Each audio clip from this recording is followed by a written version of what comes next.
Bismillahirrahmanirrahim. Assalamualaikum warahmatullahi wabarakatuh. Alhamdulillahi ala ihsanih wa syukru lahu ala taufiqihi wa amtinanih. Ashhadu an la ilaha illallah ta'ziman li sya'nih wa ashhadu anna Muhammadan abduhu wa rasuluhu ad-da'i ila ridwanih. Wa sallallahu ala nabiyyina Muhammad wa ala alihi wa ashabihi wa ikhwani. Salawatu rabbi wa taslimatu alaihi wa ala alihi wa ashabihi wa man sara ala nahjihi wastanna bisunnatihi wahtada bihadihi wa qatafa atharahu ila yaumiddin. Amma ba'du, jamaah kaum muslimin, salat maghrib yang dimuliakan Allah subhanahu wa ta'ala. Bersyukur kita kepada Allah subhanahu wa ta'ala dengan mengucapkan alhamdulillahi rabbil alamin.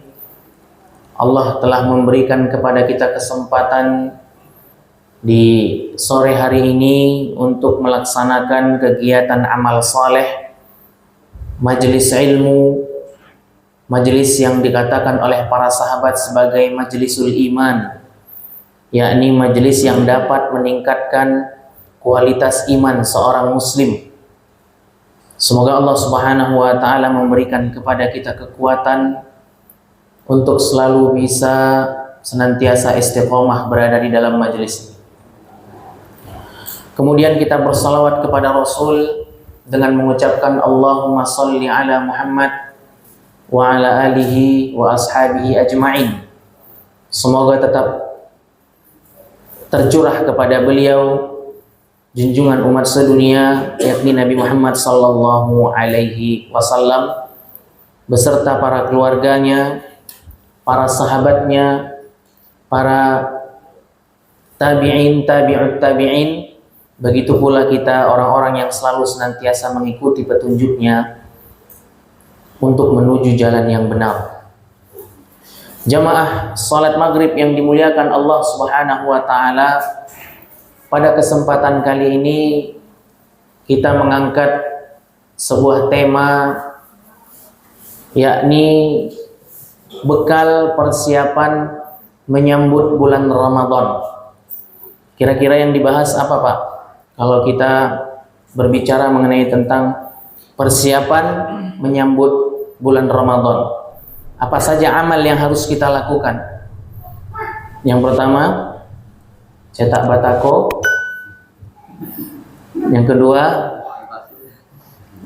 masang wallpaper masjid atau kurma, sirup, ya. Sehingga kita membahas bagaimana persiapan seorang muslim, cara bagaimana menghidangkan makanan berbuka puasa. Masya Allah. Berbicara mengenai tentang bekal persiapan untuk menyambut bulan Ramadan adalah berarti kita berbicara tentang apa yang harus diketahui oleh seorang muslim untuk menyambut, untuk persiapan menyambut bulan Ramadan. Karena kita menyadari bahwa umat Nabi Muhammad sallallahu alaihi wasallam itu menggabungkan antara dua hal, yaitu ilmu dan amal. Allah subhanahu wa ta'ala menyebutkan di dalam surat Al-Fatihah ada dua kelompok, di mana dua kelompok ini, kelompok pertama mereka berilmu tapi tidak mengamalkan ilmunya. Itu yang disebut dengan ghairil maghdubi alaihim. Siapa yang disebut dengan ghairil maghdubi alaihim? Yang dimaksud dengan yang Allah murkai di dalam surat Al-Fatihah adalah orang Yahudi. Sehingga disifati oleh Allah subhanahu wa ta'ala ghairil maghdubi alaihim, artinya mereka berilmu, mereka mengetahui kebenaran, akan tetapi mereka tidak mengamalkan ilmu tersebut. Kemudian kelompok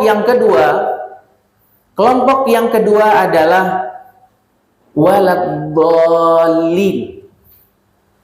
Yang dimaksud dengan waladhdallin ini adalah orang-orang Nasrani. Ya, bisa kita cari di beberapa kitab tafsir. Yang dimaksud dengan ad-dhallin, orang-orang tersesat. Ya. Tentu kalau kita berbicara mengenai tentang konteksnya di dalam agama Islam, ya, mereka adalah kelompok ad-dhallin.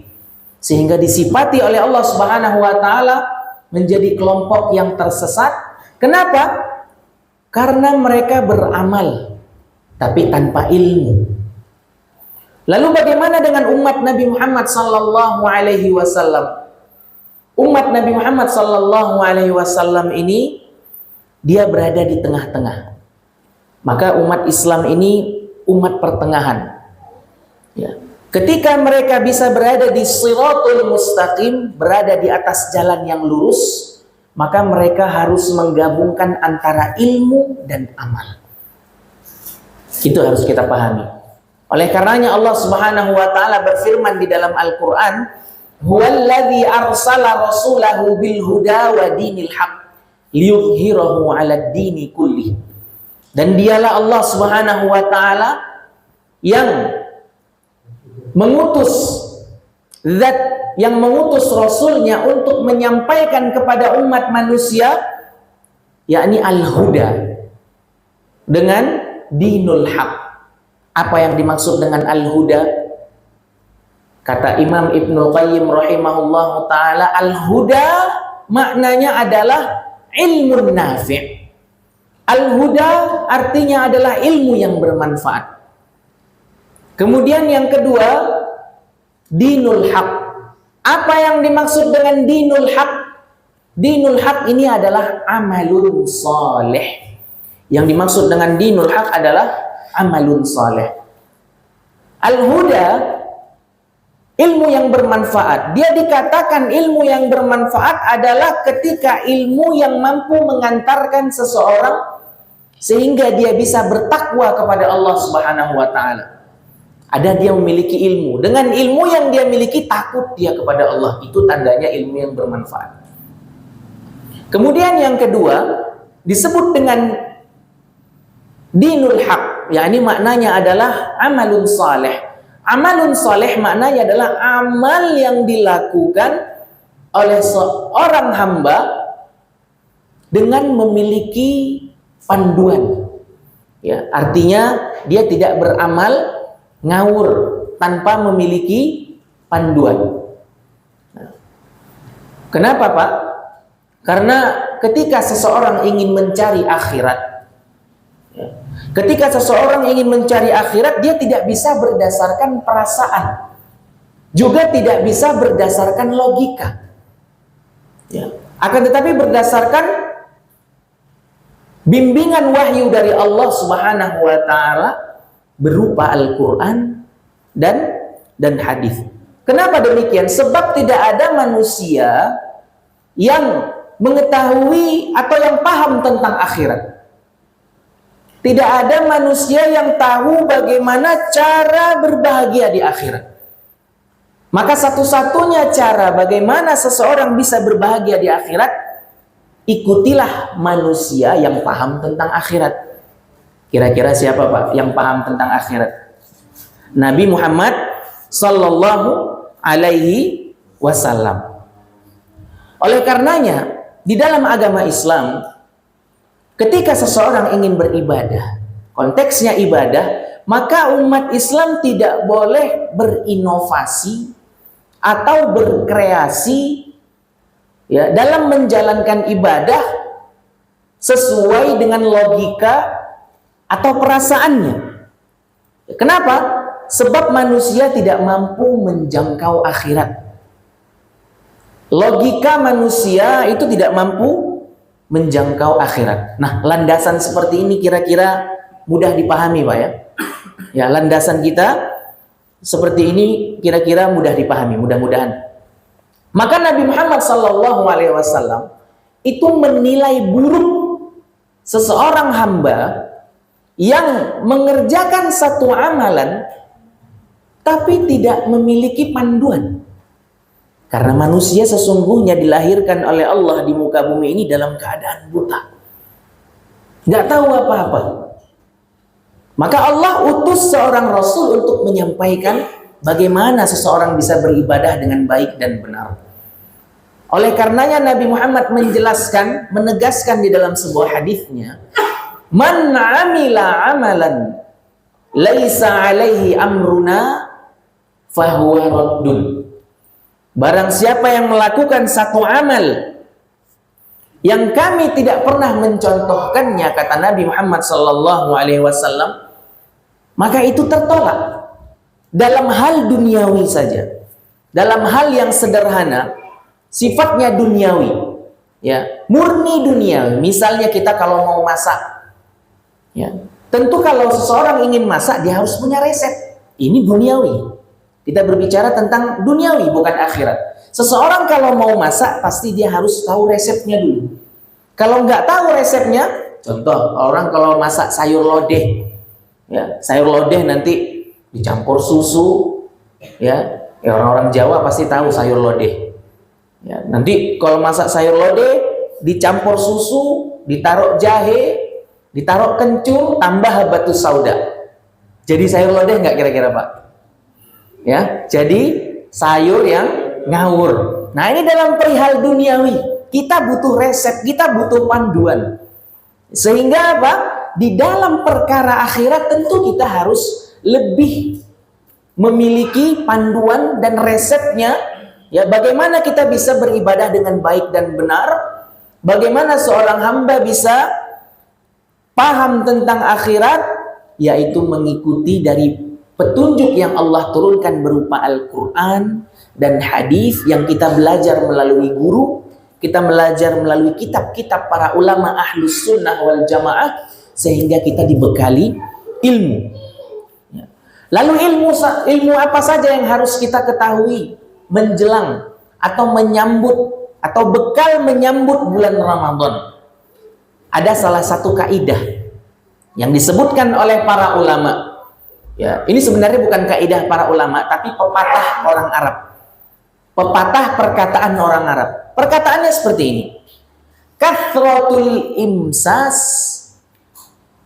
tuzilul ihsas. Semakin sering seseorang melakukan ibadah, sering dia bertemu dengan sesuatu, maka akan semakin berkurang tingkat sensitivitasnya.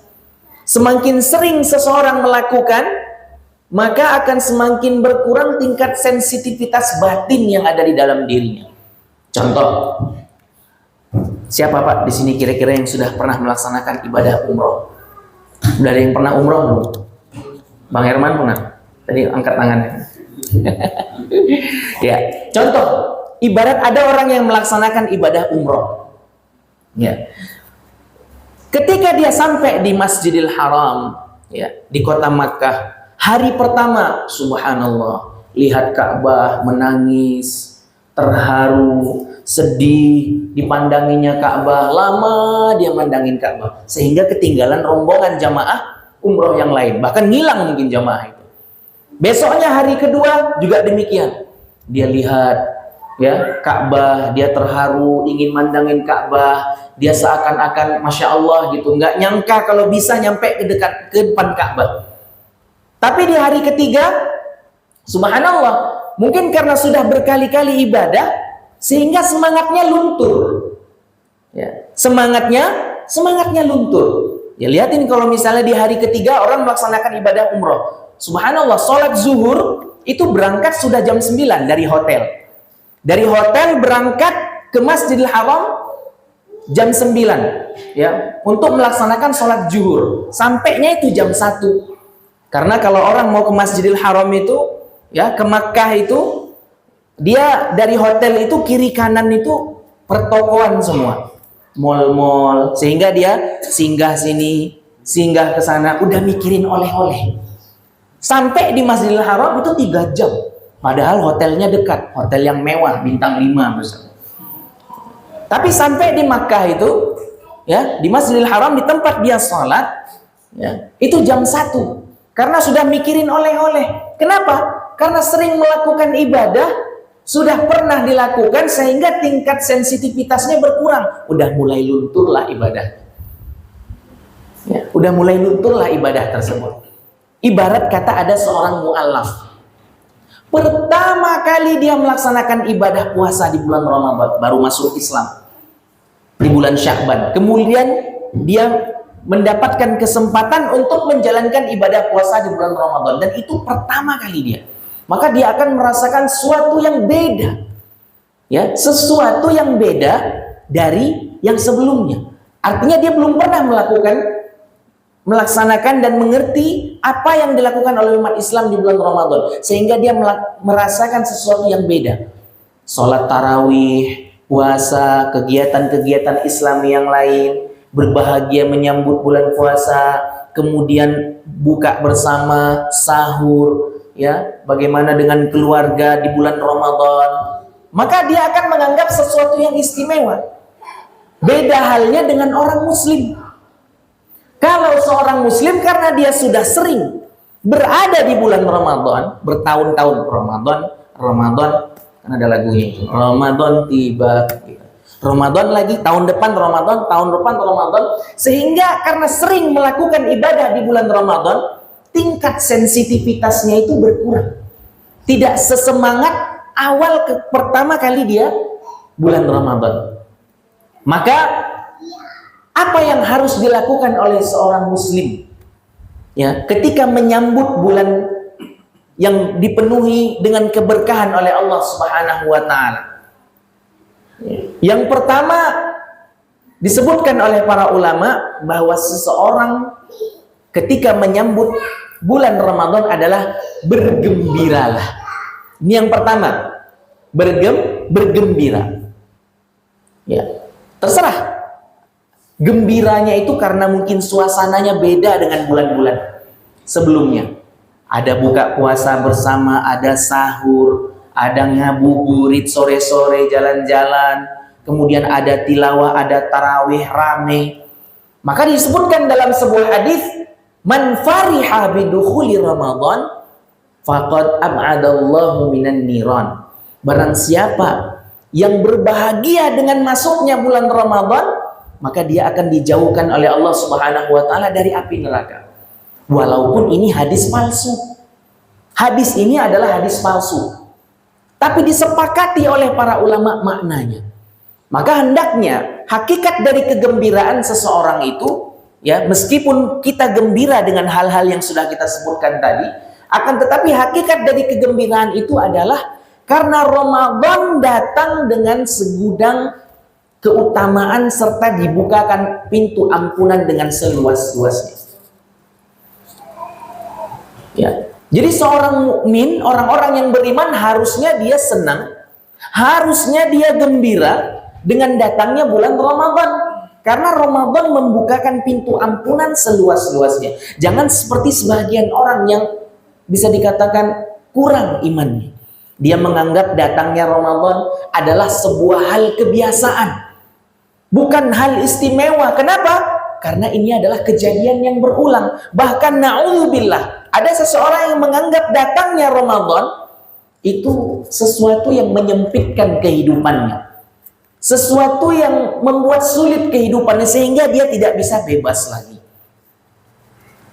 Ya. Maka kita sebagai orang yang beriman harusnya bergembira dan senang menyambut bulan Ramadan. Nah, ini kita sudah dapat pahala. Kenapa? Allah Subhanahu wa taala yang mengatakan di dalam Al-Qur'an. Kalau kita tadi menyebutkan itu adalah hadis palsu, maka kita sebutkan firman Allah Subhanahu wa taala di dalam Al-Qur'an. Karena Al-Qur'an adalah kitab Allah yang mulia, yang sudah tidak diragukan lagi kebenarannya. Mana dalilnya? Allah berfirman, "Qul bi fadlillahi wa rahmatihi falyafrahu. Dzalika khairum mimma yajma'un." Katakanlah Muhammad, dengan anugerah dan rahmat Allah Subhanahu wa taala, maka hendaklah mereka bergembira. Falyafrahu. Hendaklah mereka bergembira. Dzalika khairum mimma yajma'un. Dan itu lebih mulia daripada apa yang mereka kumpulkan dari berupa harta benda mereka. Bukankah Ramadan adalah anugerah terbesar dari Allah Subhanahu wa taala kepada kaum muslimin? Bukankah Ramadan di dalamnya terdapat banyak keutamaan sehingga sampai-sampai para sahabat, para salaf terdahulu berdoa jauh-jauh hari. 6 bulan sebelum memasuki bulan Ramadan, mereka sudah berdoa agar kiranya dipertemukan dengan bulan Ramadan. Dan mereka bergembira. Maka maksud dari ayat ini, maka hendaklah kita bergembira dengan anugerah dan rahmat Allah. Artinya adalah kita gembira, kita senang dengan nikmat puasa, nikmat tarawih, kemudian nikmat sahur, nikmat berbuka, nikmat aktivitas ibadah yang lainnya. Dan Allah mengingatkan di dalam Al-Quran tadi, itu semua lebih baik daripada apa yang kita kumpulkan. Rumah mewah, harta tabungan kita, ya, itu semua lebih baik daripada kendaraan kita. Jangan sampai kita hanya bergembira karena nikmat yang Allah berikan kepada kita berupa harta, tapi kita lupa bahwa ada nikmat terbesar. Ini kita tanya nih, apakah ada nikmat terbesar yang didapatkan oleh seorang muslim setelah dia Islam melebihi nikmat di mana Allah pertemukan seseorang dengan bulan Ramadan? Tidak ada. Jawabannya adalah ini adalah nikmat terbesar Ramadan yang keuntungannya dijelaskan oleh Nabi Muhammad SAW panjang lebar. Sehingga Nabi itu di dalam khutbahnya memberikan ucapan selamat kepada para sahabat yang Allah pertemukan dengan Ramadan. Apa kata Nabi Muhammad SAW dalam sebuah hadis? Atakum Ramadan, telah datang kepada kalian bulan Ramadan. Syahrun mubarakun, bulan yang dipenuhi dengan keberkahan. Wa furidha alaikumus siyam, dan diwajibkan atas kalian berpuasa. Kemudian wa tuftahu fihi abwabul jannah, dibukakan pintu surga, pintu rahmat, pintu langit. Wa tughlaqu fihi abwabul jahim, dan Allah Subhanahu wa taala menutup pintu neraka. Wa tughallu maradatus syayatin, dibelenggulah syaitan-syaitan yang paling jahat. Dan kata para ulama, makna hadis ini adalah maknanya hakiki, bukan majazi. Nggak bisa kita pahami dengan yang lain. Artinya Allah buka pintu surga, benar Allah buka pintu surga dengan seluas-luasnya. Sebagian mengatakan pintu rahmat, Allah tutup pintu neraka. Lalu Ustaz, kenapa di bulan Ramadan itu masih ada orang yang bermaksiat? Kita bisa temukan setan-setan di bulan Ramadan. Kalau kita di Jawa itu ada warteg. Warteg tertutup, muslim makan, nampak kaki-kaki setan. Nah, padahal setan katanya dibelenggu, Pak Ustaz. Nah, yang menggodanya saat itu tidak berpuasa bukan syaitan, karena syaitan dibelenggu oleh Allah. Lalu apa yang menyebabkan mereka bermaksiat, melanggar perintah Allah, suatu yang wajib? Adalah hawa nafsu. Hawa nafsu. Maka hawa nafsu ini subhanallah, ya, mampu di hawa nafsu dengan godaan syaitan ini, subhanallah, sesuatu yang sangat kuat sekali di dalam diri seseorang. Kalau orang yang nggak kuat imannya, mudah dia dikalahkan dengan hawa nafsu. Wa fihi lailatun khairun min alfi syahrin, dan di bulan Ramadan terdapat satu hari, satu malam lebih baik daripada 1000 bulan. 1000 bulan kira-kira 83 tahun. Ya, maka kata Nabi Muhammad SAW, faman hurima khairaha, barang siapa yang diharamkan oleh Allah untuk mendapatkan keutamaan Lailatul Qadar, maka dia telah diharamkan sesuatu yang banyak. Nah, ini kita lihat di bulan Ramadan, ya, mungkin hari pertama, kedua, ketiga softnya rame. Ya, bukan hanya terjadi di lingkungan perusahaan seperti ini. Kalau gini kita memahami, mungkin ada sebagian yang ada shift malam, ada shift siang, gitu, bergantian. Dan sholat tarawih tidak hanya dilakukan secara berjamaah, tapi kita lakukan di rumah. Ya, kita lihat hari-hari demi hari. Ya, nanti softnya makin maju ke depan. Di 10 malam terakhir, ya, masyarakat ketika kita di mana, di keluarga kita udah sibuk ke mall, ya, malam-malamnya udah sibuk, ya, mau cari baju hari raya, sibuk mau persiapan Ramadan. Padahal innamal a'malu bil khawatim, sesungguhnya amal ibadah itu tergantung bagaimana dia menutupnya. Ya. Maka seseorang disebutkan oleh para ulama yang kemudian nanti di hari-hari akhir dia luntur semangatnya. Kenapa penyebabnya? Karena di hari-hari pertama dia banyak melakukan perbuatan maksiat, sehingga kemaksiatan ini yang menjadikan dia di hari-hari terakhir berkurang semangatnya. Harusnya bertambah semangat. Bertambah semangat karena kita akan menggapai satu malam, ya, melaksanakan qiyamul lail berjamaah. Nanti kita sebutkan, ya, kalau ada kesempatan yang lain kita sebutkan tanda-tanda dari Lailatul Qadar itu turun. Biasanya di malam yang ganjil. Seperti itu. Nah, ini yang pertama adalah bergembiralah. Kemudian yang kedua, kuatkan niat dan tekad kita untuk berpuasa di bulan Ramadan. Ya. Karena ketika seseorang mengkuatkan niatnya atau tekadnya di bulan Ramadan, dia ingin menjalankan aktivitas ibadah puasa, sekarang kita berniat nih, maka itu sudah mendapatkan pahala meskipun belum masuk bulan Ramadan. Itu sudah mendapatkan pahala dari Allah Subhanahu wa Ta'ala. Dan besar kecilnya pahala niat yang kita dapatkan tergantung kuat tekad yang ada di dalam diri kita. Maka para ulama mengatakan, kuatnya tekad kita, niat kita untuk melaksanakan ibadah puasa di bulan Ramadan itu ada dua.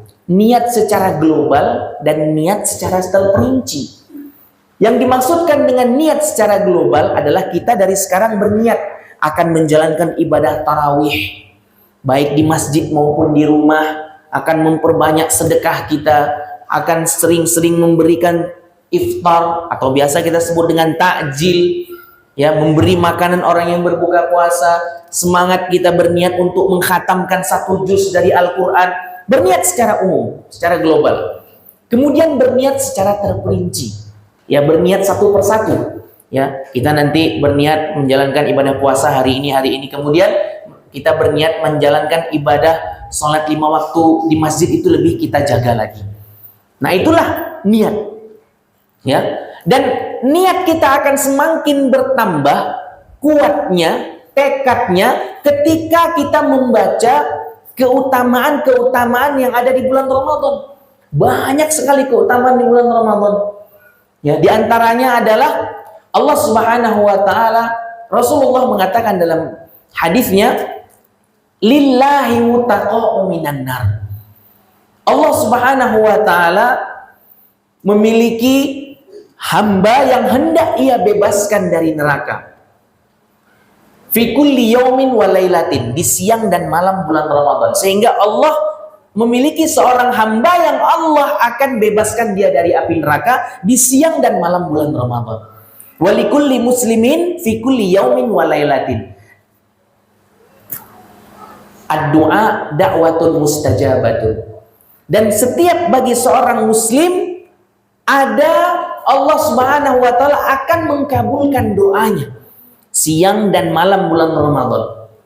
Nah, ini diantara salah satu keutamaannya. Maka ini adalah nikmat yang paling besar sehingga kita bisa mendapatkan pembebasan dari Allah Subhanahu wa Ta'ala dari api neraka jika kita menjalankan ibadah puasa dengan sungguh-sungguh, ya, dengan niat tekad yang kuat.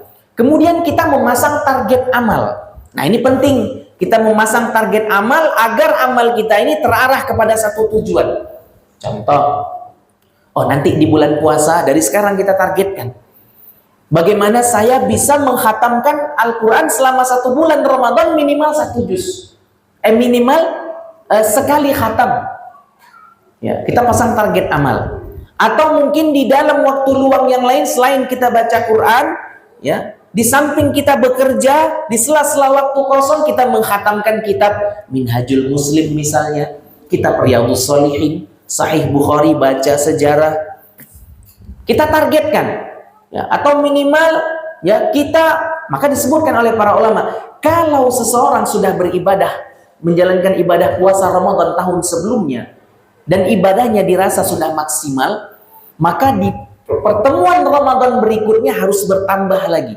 Kalau tahun dulu sudah menyelesaikan udah khatam Al-Quran 30 juz, maka minimal sekarang 2 kali khatam. Kalau Ramadan tahun dulu dia infak atau bersedekah sekian bungkus, maka tahun ini lebih banyak lagi, ditambah berapa bungkusnya. Nah, ini kita pasang target amal, sehingga dengan niat seperti ini, yaitu membuat ya seseorang itu benar-benar bertekad untuk bisa menjalankan aktivitas ibadah di bulan Ramadan. Ini yang kedua. Ya. Kemudian yang ketiga adalah bertaubat kepada Allah Subhanahu wa Ta'ala. Ada berapa banyak dosa-dosa yang kita lakukan di luar Ramadan? Maka kita bertaubat kepada Allah, maka tak satu pun di antara manusia yang terlepas dari kesalahan dan dosa. Pasti, entah dari omongannya, entah dari perbuatannya, entah dari tingkah lakunya, entah dari sesuatu yang dia tidak sengaja. Maka kita bertaubat kepada Allah, meskipun perbuatan taubat ini adalah perbuatan yang wajib dilakukan seorang hamba selama hidupnya. Jadi bukan hanya bulan Ramadan, mau masuk bulan Ramadan, taubat, bukan. Kegiatan taubat ini dilakukan setiap hari, sepanjang kehidupan.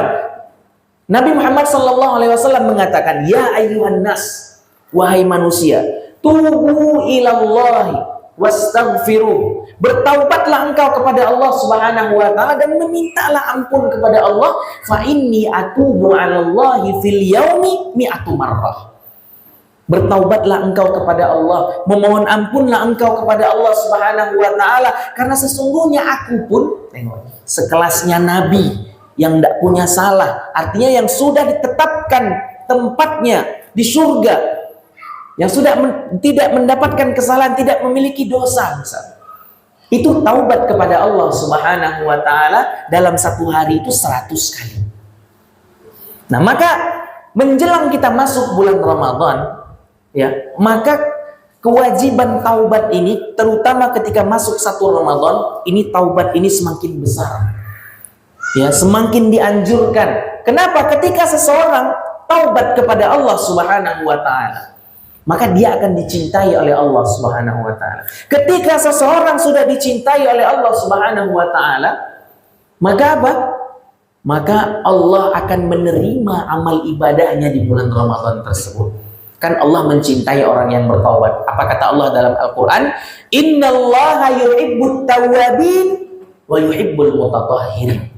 Sesungguhnya Allah Subhanahu wa Ta'ala mencintai orang-orang yang bertaubat dan mencintai orang-orang yang suci, bersih, ya, artinya suci dari kesalahan, suci dari hadas, dan suci dari najis. Ya. Begitu juga kita harus takut. Apa yang kita perlu takutkan? Meskipun Ramadan itu bulan ibadah, tapi kita ingat, innama yataqabbalullahu minal muttaqin. Sesungguhnya Allah hanya akan mengkabulkan doa seorang hamba itu dari orang-orang yang bertakwa. Kira-kira kita sudah bertakwa enggak? Apa sih syarat-syarat takwa? Itu nanti kita pelajari lagi. Bagaimana ciri-ciri orang yang bertakwa? Begitu pula kita harus takut meskipun Ramadan adalah bulan di mana Allah mengampunkan dosa seorang hamba, tapi bisa jadi ya, dosa-dosa yang kita miliki yaitu menjadi penghalang amal kita tidak diterima oleh Allah Subhanahu wa Ta'ala. Disebutkan oleh Rasulullah sallallahu alaihi wasallam, dzakara rajulun yutilus safar ash'atha akbar yamuddu yadahu ila sama, ya rab ya rab, mashrabuhu haram wa ma'kuluhu haram wa ghuthiya bil haram fa annahu yustajabalah. Rasulullah menyebutkan ada seseorang yang menjalankan perjalanan panjang, seorang musafir, ya, kemudian dia berpenampilan kusut pasai, artinya dia tidak bermegah-megahan, dan dia menengadahkan tangannya ke langit mengatakan ya Rabb ya Rabb, dia memohon kepada Allah Subhanahu wa Ta'ala. Dan itu semua ciri-ciri di mana Allah mengabulkan doa seorang hamba. Tapi apa kata Rasulullah? Masrobuhu haramun, minumannya haram. Ya, sebelumnya dia meminum minuman yang haram. Ya, wa mat'amuhu haramun, makanannya haram. Ya, Wa malbasuhu haram, bajunya didapatkan dari yang haram. Wa ghuthiya bil haram, bahkan dia tumbuh dari yang haram, fa annahu yustajabalah. Bagaimana Allah Subhanahu wa taala akan menerima doanya. Oleh karenanya, sebelum masuk bulan Ramadan maka kita bertaubat. Ya, taubat kepada Allah Subhanahu wa taala, tubu ilallahi taubatan nasuha, dengan berkomitmen kita tidak mengulangi dari kesalahan apa yang kita lakukan. Selama ini mungkin sholat saya bolong-bolong ya Allah. Ya, selama ini mungkin saya tahun lalu puasanya bolong-bolong. Di hadapan manusia saya nampaknya seperti puasa, tapi di rumah saya makan. Ada orang berbuka puasa nimbrung di situ. Gitu. Nah ini ada. Ya, kita nggak tahu, yang tahu hanya Allah Subhanahu wa taala. Mulutnya bau, kita bau juga. Yang berpuasa dengan yang tidak berpuasa sama-sama bau. Ya, padahal perutnya udah kenyang, udah minum. Kadang dia berwudu gitu kan, kayak anak-anak pesantren. Ya zaman-zaman kita dulu, saya nggak bicara saya, tapi pernah juga melakukan dulu. Zaman di pesantren, ya, juhur-juhur panas terik, subhanallah, habis olahraga diwajibkan sama pengurus. Kebetulan kerannya itu ya airnya kualitasnya samalah dengan air pam yang biasa kita buat masak di komplek ini, di perumahan ini. Ketika wudhu kumur-kumur ya sudah lewat sampai ke tenggorokan. Ngakunya depan orang puasa gitu, ada buka puasa padahal kita udah kenyang. Nah, gitu. Ya, ini tidak hanya terjadi di kalangan anak-anak saja. Maka itulah yang disebutkan dengan ketakwaan yang paling tinggi. Di hadapan orang dia tampak seperti orang soleh, tapi di belakang manusia, kalau dia benar-benar takwa, dia justru lebih soleh lagi. Karena dia mengingat penilaiannya bukan dari manusia, tapi dari Allah Subhanahu wa ta'ala. Itu yang ketiga, ya ini adalah berkaitan mengenai tentang taubat. Maka kita bertaubat kepada Allah Subhanahu wa ta'ala sebelum memasuki bulan Ramadan. Yang keempat adalah kita berdoa kepada Allah Subhanahu wa ta'ala. Ya, apa yang perlu kita doa, apa yang perlu kita panjatkan doa? Ada salah satu doa yang diajarkan salah seorang ulama tabi'in yang bernama Ibnu Maghful. Siapa namanya Pak? Ibnu Maghful. Kemudian doa ini juga dipanjatkan oleh para sahabat. Artinya apa yang dilakukan oleh para sahabat ini tentu sesuatu yang memang kita harus tiru. Karena khairun nasi qarni, kata Rasulullah. Yang sebaik-baik manusia setelahku adalah para sahabat. Diajarkan juga oleh para sahabat. Ada 3 doa. Yang pertama doanya adalah, ini perlu kita amalkan sebelum masuk bulan Ramadan. Kenapa kita harus berdoa? Meskipun Ramadan sebentar lagi, itu nggak ada dapat jaminan kita bertemu di Ramadan. Bisa jadi Allah cabut nyawa kita, tiba-tiba kecelakaan, meninggal. Na'udzubillah. Tiba-tiba nggak mesti harus di tempat kerja, di rumah pun nggak kemana-mana, tiba-tiba sakit. Ya, sehingga kita tidak mendapatkan kekuatan untuk berpuasa, nggak dipertemukan dengan bulan Ramadan, itu bisa. Maka kita berdoa kepada Allah. Karena tidak ada jaminan, siapa yang tahu kita dipertemukan dengan Ramadan meskipun 4 hari lagi. Gitu. Ini perlu kita panjatkan doa ini di waktu-waktu yang mustajab. Kita amalkan, ya. Kemudian selipkan doa ini di dalam salat-salat kita. Nah, kita hafal sama-sama. Doa ini adalah Allahumma sallimni Ramadan. Gampang kok. Allahumma sallimni Ramadan. Ini doa yang diajarkan oleh para sahabat. Salah seorang ulama tabi'in yang bernama Ibnu Maghful. Kemudian yang kedua, Allahumma sallimli Ramadan. Yang ketiga, Allahumma tasallamhu Ramadan. Apa yang dimaksud dengan doa keempat doa ini? Yang dimaksud dengan ketiga doa ini, afwan, ya, Allahumma sallim li Ramadan. Ya Allah, pertemukan aku dengan bulan Ramadan.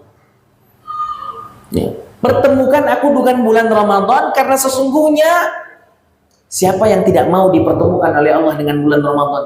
Bulan yang penuh dengan anugerah, keutamaan, ya, bulan pengampunan, bulan yang Allah lipat gandakan curahan nikmat, rahmat dan hidayah di dalamnya. Maka kita minta pertemukan oleh Allah Subhanahu wa taala dengan bulan Ramadan. Allahumma sallimni Ramadan, Allahumma sallimni Ramadan, Allahumma sallimni Ramadan. Kemudian yang kedua, Allahumma sallim li Ramadan. Ya Allah, berikan aku kekuatan untuk menjalankan ibadah di dalam bulan Ramadan. Nah, ini doa ini. Siapa yang mampu memberikan kekuatan kepada kita kecuali Allah Subhanahu wa taala. Orang mampu menjalankan ibadah puasa di tengah kita sibuk kerja di pabrik, ya, terlepas dengan berbagai bagian, dengan capeknya, Allah yang berikan kita kekuatan. Nggak makan siang, haus, ya, akhirnya pergi ke belakang ada air limbah diminum. Nauzubillah, ya, nggak seperti itu juga kali, karena air pun ada di mana-mana. Tapi semoga kita tidak seperti itu, ya. Siapa yang memampukan kita untuk bisa istiqomah di masjid melaksanakan ibadah tarawih? Kalaupun kita nggak ada kesempatan jamaah, kebetulan sip malam, sholat sendiri, karena ada musola, gitu. Atau ketika pulang, atau ada waktu luang, sholat. Siapa yang membuat kita mampu untuk kuat menjalankan ibadah di bulan puasa? Puasanya kuat, kecuali Allah Subhanahu wa ta'ala. Maka hanya Allah Subhanahu wa ta'ala yang memampukan kita untuk dan memberikan kepada kita kekuatan di dalam menjalankan aktivitas ibadah. Itulah rahasianya mengapa Allah menyandingkan di dalam surat Al-Fatihah, Iyyaka na'budu wa iyyaka nasta'in. Kepadamulah kami menyembah, kepadamulah kami meminta pertolongan. Kenapa? Karena yang memampukan kita, memberikan kepada kita kesanggupan untuk menjalankan aktivitas tersebut adalah Allah Subhanahu wa ta'ala. Maka Nabi Muhammad SAW pun mengatakan ketika sebelum berperang, ya, laulallah, bukan karena Allah Subhanahu wa ta'ala, maka kami tidak mendapatkan petunjuk. Kalaulah bukan karena Allah, kami mungkin tidak bisa sholat, tidak kuat untuk sholat dalam peperangan ini. Yang mana kita jelaskan, kita kisahkan seseorang, ya, menjalankan aktivitas sholat di peperangan, sholat sambil berjalan. Maka sholat itu ketika dalam peperangan ada tekniknya, ada aturannya yang disebutkan di dalam Al-Quran. Sholat sambil berjalan, nanti ketemu musuh langsung ditusuk. Nah, itu semua kekuatan dari Allah. Bagaimana dia sholat sambil berperang ketika jihad di zaman Rasulullah. Maka Rasulullah mengatakan, kalaulah bukan karena Allah, ya, kami tidak mendapatkan hidayah. Bagaimana kami tidak mendapat, kalaulah bukan karena Allah, kami tidak bisa menjalankan ibadah puasa. Lihat, peperangan di zaman Rasulullah, Ramadan, ya, di zaman Rasulullah itu rata-rata isinya peperangan semua. Jadi pada puasa perang semua. Nah, di zaman sekarang, ya, maka kalau nggak heran kita lihat di Facebook, di Instagram, Ramadan di zaman Rasulullah perang. Ramadan di zaman sekarang tidur semua di masjid. Jadi itu perbedaannya. Tapi mereka mampu dibuatkan kekuatan oleh Allah Subhanahu wa ta'ala karena doa tadi. Kemudian doa yang ketiga, Allahumma tasallamhu Ramadan. Ya Allah, berikan aku hidayah. Itu artinya, berikan aku hidayah agar aku bisa menjalankan semua aktivitasku di bulan Ramadan dan amal tersebut hendaknya diterima oleh Allah Subhanahu wa ta'ala. Kan sayang nih, udah 30 hari, sebulan penuh puasa, sholat tarawih, ibadah, ternyata nggak diterima oleh Allah. Puasa, kemudian dia nggak sholat, ternyata amalnya rusak. Kira-kira kalau ada orang bulan puasa, terus dia meninggalkan sholat, batal nggak puasanya, Pak?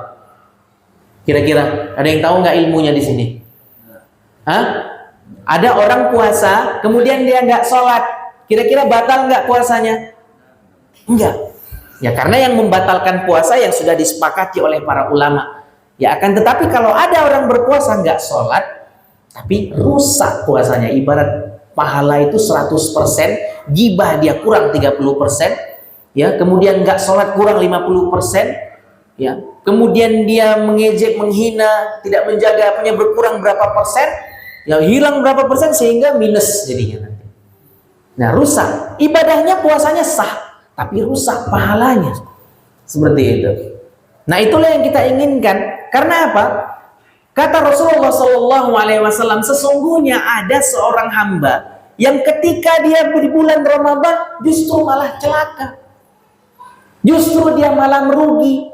kan ditegaskan oleh Rasulullah, syakiya abdun, celakalah seorang hamba, ya, yang ketika dia di bulan Ramadan, adraka Ramadan, dipertemukan oleh Allah dengan bulan Ramadan, diberikan oleh Allah kesempatan untuk bertemu dengan bulan Ramadan, fansalakha minhu, hingga sampai akhir Ramadan, falam yughfar lahu, tapi ternyata tidak mendapatkan ampunan dari Allah Subhanahu wa ta'ala. Padahal Ramadan tahun ini bisa jadi ini adalah Ramadan terakhir bagi kita. Tahun depan sebelum Ramadan, atau mungkin habis Ramadan, atau mungkin di dalam Ramadan Allah mencabut nyawa kita. Maka ketika kita dipertemukan oleh Allah Subhanahu wa ta'ala dengan bulan Ramadan, maka kita kerjakan Ramadan itu dengan sebaik-baiknya. Maka jangan anggap Ramadan biasa saja, biasa aja. Bulan kemarin juga Ramadan. Harus ada yang istimewa. Gembira itu bagian dari iman. Entah itu gembira karena takjilnya, entah itu gembira karena sahur bersama, entah itu gembira karena suasana sholat tarawih yang di luar ribut, entah itu gembira karena sudah mulai ada lampu-lampu. Ya, maka ada yang bilang kemarin, ini kalau ada orang datang musafir, datang ke perumahan ini dikira penduduk ini orang Bali semua. Karena ada lampu-lampu semua. Ala kulli hal, ini adalah salah satu di antara bentuk ide, ya, untuk memeriahkan Ramadan, dan kita hargai ide seperti ini. Bagus, ya, karena memang sebelumnya ada seperti ini, Pak. Nah, ini adalah satu yang bagus gitu, yang artinya menyambut Ramadan, ya, walaupun sebenarnya agak risih juga gitu melihatnya, ya, karena ya ibarat seperti kayak beribadah kalau dilihat dari atas drone itu, yaitu kayak kita satu tempat menyembah api, orang-orang majusi gitu. Tapi ala kulli hal, ya, setiap amalan itu tergantung niatnya, ya. Di sinilah letaknya, setiap amalan itu tergantung niatnya. Kita menghargai orang yang sudah membuat demikian dalam rangka memeriahkan Ramadan, karena bagi mereka Ramadan ini bukan hal yang biasa, istimewa, senang, gembira. Itu yang keempat. Kemudian yang terakhir, ya, adalah kita harus memiliki ilmu sebelum kita masuk bulan Ramadan. Nah, karena ilmu ini penting, ya, kita ketahui agar nanti kita jangan sampai nggak tahu hukumnya. Ya, mungkin kita belum mengetahui hukum ini seperti apa, ya, atau mungkin kita sudah tahu hukumnya, ya, tapi kita lupa. Ya, sehingga kita nggak tahu bagaimana kalau kita seperti ini. Masa saya pernah dulu ada orang yang bertanya, Ustadz, ini nggak tahu pertanyaan, kalau kita lihat dari sisi wajahnya itu pertanyaan yang serius, bukan bercanda. Ustadz, apakah mencium istri itu di dalam bulan puasa batal? Saya bilang, istri siapa? Kalau istri sendirian nggak masalah. Tapi kalau istri orang lain, ini bisa kena penjara, bukan dosa lagi. Gitu. Nah, ini yang perlu kita pahami, ya. Yang diantara yang membatalkan bulan puasa apa? Makan dan minum dengan sengaja, muntah dengan sengaja, ya. Kemudian berhubungan antara suami dan istri di siang Ramadan, ya. Dan beberapa yang lain saya sudah merangkum sedikit di sini. Dan kita harus mengetahui bahwa di antara hal-hal yang membatalkan puasa, merokok kira-kira batal nggak puasa? Kan yang disebutkan makan dan minum itu, ya, dia masuk ke dalam tubuh, ya, harus kenyang. Kalau rokok kan nggak kenyang, maka rokok nggak apa-apa, siapa bilang? Ya, jadi di antara hal-hal yang membatalkan puasa, makan dan minum secara sengaja, merokok, mengalami haid atau nifas bagi perempuan, muntah, kemudian berhubungan badan, nah kemudian mengeluarkan air mani dengan sengaja, murtad, dan gila ataupun pingsan. Adapun yang lain-lain itu tidak membatalkan puasa, ya, tapi merusak puasa, kayak ghibah, ya. Maka ibu-ibu di sini juga harus tahu. Biasanya ibu-ibu ini kita udah punya bazar nih, mau masak rendang, mau jual rendang atau apa gitu. Maka di sore hari, ini kira-kira enak nggak ya, saya ini berpuasa, kita mau mencicipi nih, rasakan, batal nggak kira-kira puasanya? Mencicipi makanan saat berpuasa bagi ibu-ibu yang ingin tahu ini kurang garam, ladanya kurang atau apa, kira-kira batal nggak puasanya? Jawabannya enggak. Ya, maka para ulama bersepakat, mencicipi makanan hanya untuk merasakannya saja tidak batal, dengan syarat setelah kita merasa dimuntahkan lagi. Jangan dengan syarat habis dirasakan, enak juga ya, masuk ke tenggorokan, sia-sia puasa kita nanti. Nah itu tidak membatalkan puasa. Ya, dengan syarat kita memuntahkan. Ya begitu pula dengan sebelum Idul Fitri nanti kan kita ada pulang, mana tahu pemerintah mewajibkan vaksin. Vaksin suntik itu membatalkan puasa enggak? Enggak. Ya karena di era modern zaman sekarang ini salah satu untuk membantu seseorang memasukkan obat ketika dia ada penyakit atau apapun berupa suntik itu tidak membatalkan puasa. Yang diperselisihkan oleh para ulama adalah seperti orang diinfus, disuntik memasukkan makanan untuk menambah kekuatan itu disebutkan oleh para ulama di sini berbeda pendapat. Tapi sebagian ulama tingkat kehati-hatian yang mengatakan bahwa suntik yang memasukkan makanan gizi seperti diinfus itu membatalkan puasa. Sebagian mengatakan tidak karena tidak melalui tenggorokan dan tidak kenyang juga. Ya, maka pun rata-rata orang yang diinfus itu nggak puasa. Ya, jadi kalau ada orang yang ingin tetap berpuasa ketika dia diinfus, maka bisa jadi puasanya sah, insya Allah. Jika dia berkeyakinan dan berpendapat demikian. Tapi kalau dia ragu, konsep seseorang ketika ragu apa? Da'ma yaribuka ila ma la yaribuka. Tinggalkanlah sesuatu yang meragukanmu kepada sesuatu yang tidak meragukanmu. Dia meyakini, oh kalau aku nanti diinfus seperti ini misalnya, batal puasanya. Ya, maka dia harus memilih pendapat yang memberatkan, yaitu batal. Maka selayaknya seorang ketika berpuasa tidak boleh, ya, mudah-mudahan tidak mendapatkan cobaan berupa sakit dari Allah sehingga dia harus diinfus. Nah, kita harus tahu ilmu ini. Persiapan ilmu menyambut Ramadan ini penting. Persiapan ilmu menyambut Ramadan. Kenapa? Karena Allah menegaskan dalam Al-Quran, wala takfu ma laysa laka bihi ilmun innas sam'a wal basara wal fuada kullun ulaika kana anhu mas'ula. Jangan engkau mengikuti sesuatu yang engkau tidak tahu petunjuknya. Jangan engkau mengikuti sesuatu yang tidak ada dalilnya. Ikut kebanyakan mayoritas masyarakat tradisi yang sudah turun-temurun dari keluarga, dari mayoritas masyarakat. Karena sesungguhnya penglihatan, hati, pendengaran itu akan diminta pertanggungjawaban oleh Allah Subhanahu wa taala. Karena ini adalah kunci ilmu. Kan ada nih orang nggak tahu ilmu, sholat Ramadan, sholatnya ngebut. Allahu Akbar, Bismillahirrahmanirrahim, Alhamdulillah, Amin, Allahu Akbar, Allahu Akbar, Sami Allah, lengkap. Sholatnya cepat, sangat cepat sekali. Tidak ada tumakninah, padahal tumakninah itu rukun sholat. Orang yang nggak tumakninah ya percuma dia sholat sekian rakaat, maka nggak sah. Karena dia meninggalkan rukun. Kan ada nih seorang di zaman Nabi Muhammad SAW, dia sholat. Kemudian datang kepada Rasulullah. Apa kata Rasulullah? Sholli fa innaka lam tusolli. Sholat lagi engkau belum sholat. Datang lagi kepada Rasulullah. Sholat lagi engkau belum sholat. Kenapa? Karena nggak ada tumakninah di dalamnya. Nggak ada ketenangan, kenyamanan. Ini ada nih kemudian orang-orang, kalau ente mengkritik orang yang sholatnya cepat berarti ilmu ente belum nyampe ke makam mereka. Ini bukan masalah ilmu belum nyampe atau enggaknya. Tumakninah, tenang. Adakah kira-kira seseorang Allahu Akbar bisa mendapatkan ketenangan kemudian dia takbir, kemudian sujud ruku? Nah ini kita butuh ilmu. Jangan kemudian kita membenarkan yang sudah tradisi masyarakat. Boleh kita, kalau kita mau sholat 22 rakaat dengan sedemikian panjangnya dengan syarat harus tumakninah. Maka kalau kita tidak mampu tumakninah, nggak bisa konsisten istiqomah, kita pilih pendapat yang melaksanakan ibadah sholat 11 rakaat. Meskipun di Masjid Nabawi, di Madinah, di Makkah rata-rata itu 23 rakaat. 23 rakaat. Tapi ada sebagian ulama yang mengatakan 11 rakaat. Ya sudah, kita pilih 11 rakaat. Kita tumakninah sholat. Karena intinya apa? Kita buka kembali kajian-kajian, ya, fatwa-fatwa para ulama, boleh nggak kayak gini, boleh nggak kayak gitu, ikuti kajiannya. Kajian sebenarnya tidak hanya harus duduk di majelis ilmu. Teknologi sudah canggih. Ketik aja di Google, hukum ini ada.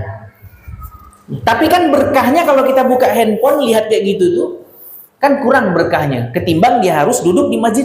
Kalaupun dia harus duduk di majelis ilmu, akan ada banyak dapat keutamaan dari Allah Subhanahu wa taala. Jadi itulah bekal kita untuk menyambut Ramadan. Yang pertama bergembira, kemudian yang kedua kuatkan niat dan tekad, yang ketiga bertaubat kepada Allah, Yang keempat adalah berdoa, Allahumma sallimni Ramadan, Allahumma sallim li Ramadan, Allahumma tasallamhu Ramadan.